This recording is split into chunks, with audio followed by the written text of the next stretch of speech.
মানুষ হইয়া কেমনে করিস মানুষের ক্ষতি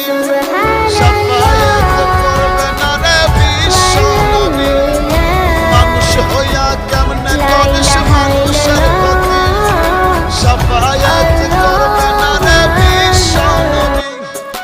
আরশ থাইকা দেখতাছে রে আরশ থাইকা দেখতাছে রে আল্লাহ মালিক সাই মানুষের করলে ক্ষতি আর তো রক্ষা নাই রে মানুষের করলে ক্ষতি দোজখ হবে ঠাই মানুষের করলে ক্ষতি আর তো রক্ষা নাই রে মানুষের করলে ক্ষতি দোজখ হবে ঠাই